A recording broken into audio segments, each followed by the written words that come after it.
Hello everyone, welcome back to Law Prep Tutorial and I am your legal reasoning educator and mentor Damini. अब हम elite के बारे में जितनी भी बेसिक्स बातें थी वो सब हम एक पिछले वीडियो में कवर कर चुके हैं। अगर आपने नहीं देखा है तो please go watch it. Now in this video we are going to talk about a road map. आज हम बात करेंगे कि किस तरह से हमें अपने टाइम को स्ट्रैटेजाइज करना है if we are just starting out.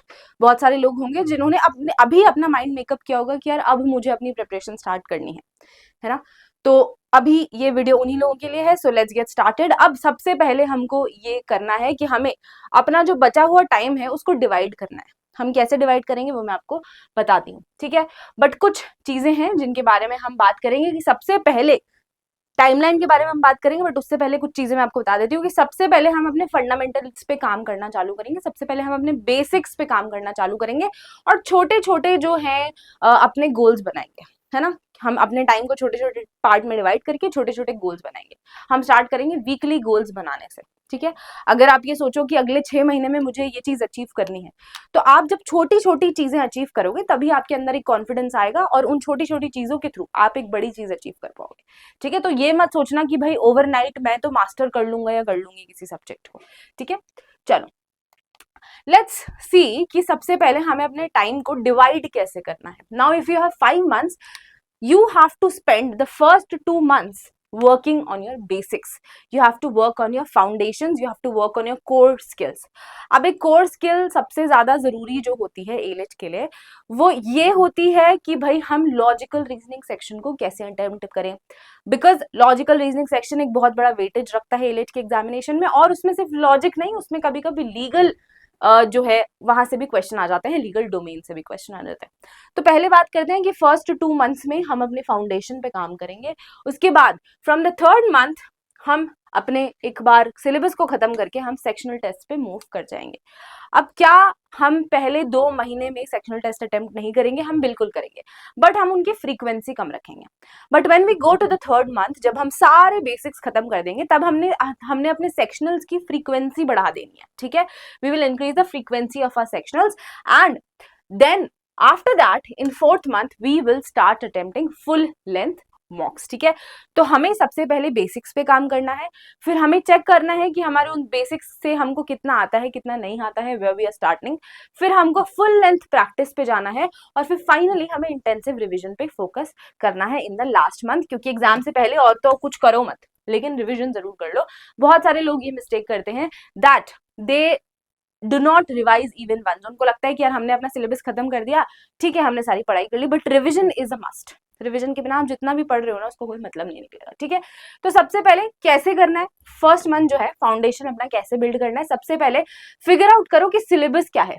English, GK, logical reasoning में सिलेबस क्या है, कौन कौन से टॉपिक से आपसे क्वेश्चन पूछे जाते हैं, ठीक है। वैसे तो मैंने एक बहुत ही ब्रीफ बेसिक आप लोगों को पिछले वीडियो में बताया था, where I talked all about elite, उसमें मैंने आपको बताया था, बट आप थोड़ा और रिसर्च कर लो अगर आप चाहते हो तो, ठीक है। और अगर आपने नहीं देखा है तो you can go watch that video, ठीक है। क्योंकि ये 3 सेक्शन आते हैं तो आपको पूरा पता होना चाहिए कि क्या सिलेबस होता है, व्हाट आर द एरियाज जहां से क्वेश्चन आते हैं एंड किस तरह के क्वेश्चन आते हैं, ठीक है। तो इंग्लिश में ग्रामर के बेसिक्स बहुत जरूरी होते हैं, टेंसेस, फंडामेंटल जो आर्टिकल्स होते हैं और सेंटेंस स्ट्रक्चर होता है, ये सब बहुत इंपॉर्टेंट होता है इंग्लिश में। रीजनिंग में सिलॉजिज्म, एनालॉजीज, कोडिंग, डिकोडिंग, ये सब चीजें बहुत इंपॉर्टेंट होती है। और जीके के लिए तो न्यूज़पेपर इंपॉर्टेंट होता ही होता है। तो हम जब स्टार्टिंग अपनी प्रिपरेशन अगर अभी से कर रहे हैं तो फर्स्ट मंथ में हमें ये सब करना है। अब जब हम फिगर आउट कर लेंगे कि हमको क्या पढ़ना है, कैसे पढ़ना है और किस तरीके से पढ़ना है और किस चीज के लिए पढ़ना है, then we will move on to building them थोड़ा बेटर, ठीक है। उसमें थोड़ा बेटर होने के लिए हम कोशिश करेंगे। कैसे करेंगे कि भाई ट्राई करेंगे कि हर दिन हम कुछ ना कुछ नई वोकैब सीखें। अब न्यूज़पेपर जो है वो वोकैब सीखने का बहुत अच्छा तरीका है। जब भी आप न्यूज़पेपर पढ़ रहे हो, जब भी आप कोई और नॉवल पढ़ रहे हो, a lot of people like reading, so they read novels, they read books, yes, they read a lot of different things, not just newspaper. तो आपको क्या करना है, whenever you are coming across a new vocabulary, you should have a notebook for vocab. एक vocab की notebook होनी चाहिए जहां पे आप हर डेट के लिए एक कुछ ना कुछ वर्ड्स लिखो कि भाई आज मैंने ये 5 वर्ड्स नए पढ़े और इनका मीनिंग ये होता है। तो जब आप उन्हें देखोगे ना, ऐसे अगर आपकी नजर से भी आपने निकाल लिया ना उन्हें, देन ऑल्सो आपको उसमें से कुछ ना कुछ तो रिमेंबर रहेगा ही रहेगा, ठीक है। फिर आरसी के लिए डेली आपको प्रैक्टिस करनी है। आरसी के जो पैसेजेस होते हैं रीडिंग कॉम्प्रिहेंशन के, उनकी हमको प्रैक्टिस करनी है। और ये प्रैक्टिस कैसे करेंगे, ये हम टाइम्ड प्रैक्टिस करेंगे, विच मीन्स हम टाइमर लगा के करेंगे।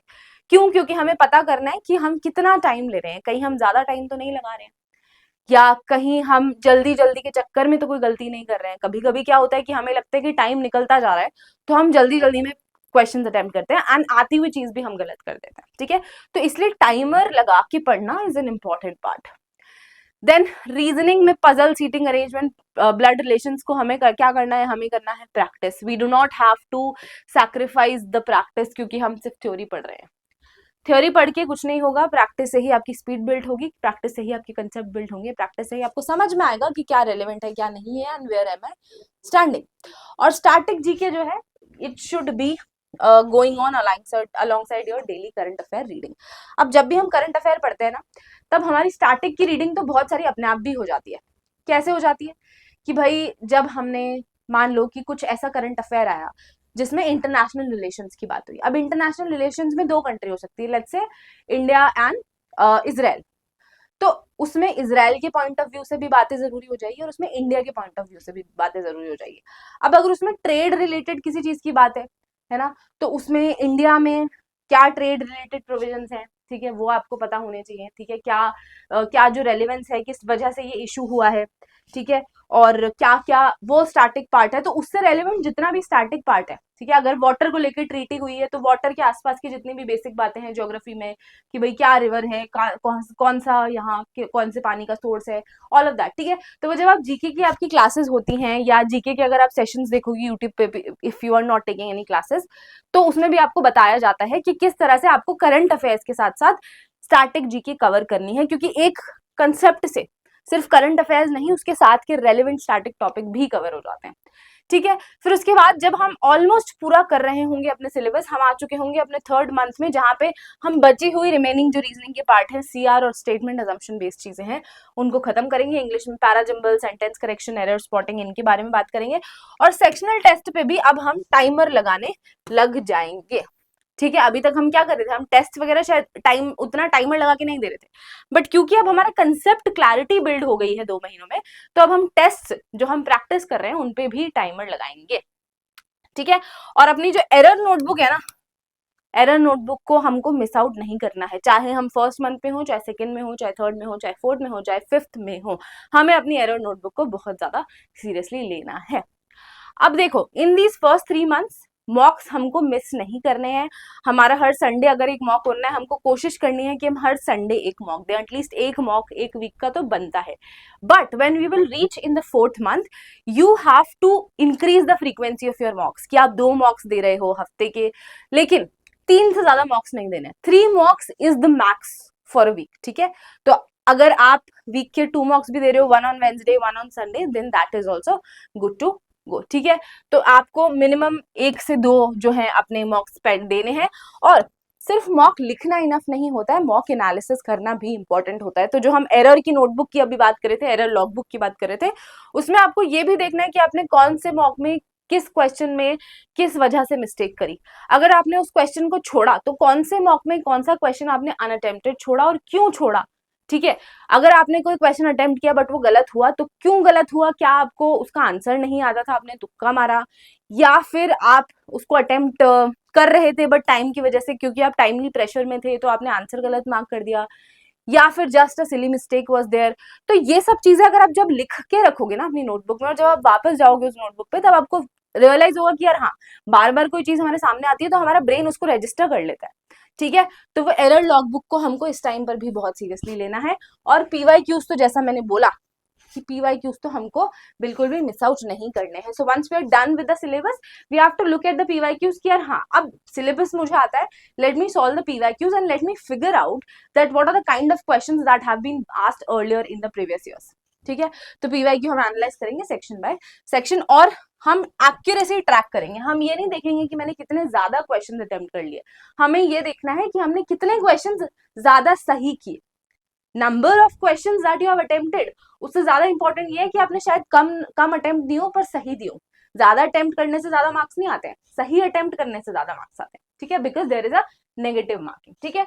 और 5th मंथ में लास्ट में हमको वही 2-3 मॉक्स अ वीक देना है और सेम टाइम स्लॉट में देना है। जो हमारे एग्जाम का टाइम स्लॉट होता है 2 to 4 वाला, उसी टाइम स्लॉट में हमको वो पेपर देना है, ताकि हमें आदत हो जाए, हमारे ब्रेन को, हमारी बॉडी को आदत हो उस इन्वायरमेंट में उस टाइम पे बैठ के एग्जाम देने की, ठीक है। उसके बाद हम वीकली रिवाइज करेंगे एवरीथिंग, जो भी हमने इन दीज 4 मंथ्स 5 मंथ्स हमने अपने नोट्स बनाए हैं उनको हम वीकली रिवाइज करेंगे। और एक बहुत बहुत बहुत इंपॉर्टेंट, वेरी वेरी वेरी, मतलब मैं यहाँ पे 5 स्टार्स भी मार्क करूँ तो कम है, कि हमने ना फाइनल का जो लास्ट मंथ है वहां पे कुछ भी नया नहीं पढ़ना है, ठीक है।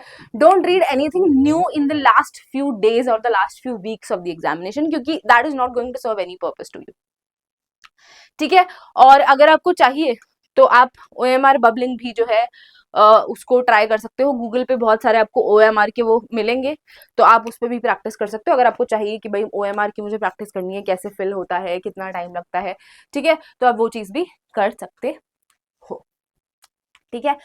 तो ये आपका प्लान है for 5 months and this is how it's a suggestion obviously, and this is how it should look like, that you should try to spend at least 4 to 5 hours a day, ठीक है। अब ये जो timeline है, ठीक है, अब ये टाइमलाइन में very for a lot of people, but ज्यादा से ज्यादा टाइम हमको लॉजिकल रीजनिंग पे देना है। क्यों? क्योंकि लॉजिकल रीजनिंग सबसे इंपॉर्टेंट जो है हमारा पार्ट है। और उसके बाद अगर आपकी इंग्लिश अच्छी नहीं है तो आप इंग्लिश को भी ज्यादा टाइम दे सकते हो। जीके करंट अफेयर्स में आपको लगता है कि बैकलॉग हो गई है या कोई और इश्यू हो गया तो आप उसको ज्यादा टाइम दे सकते हो, but this will keep on varying.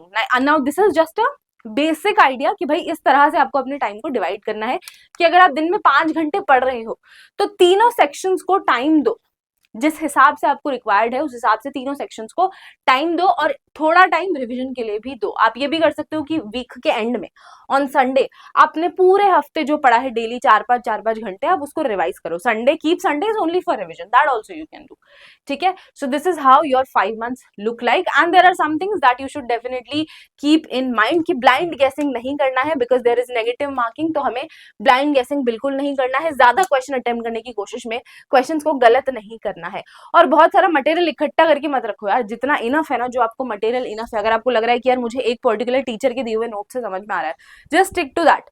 आप इन भैया के पास भी चले जाओगे, इन दीदी के पास भी चले जाओगे, ये कोचिंग से भी उठा लिया, वो कोचिंग से भी उठा लिया, सब जगह से रिसोर्स इकट्ठे करते रह जाओगे, और जब बहुत ज्यादा रिसोर्स इकट्ठे कर लोगे ना तो फिर आपको कंफ्यूजन होगा, ठीक है।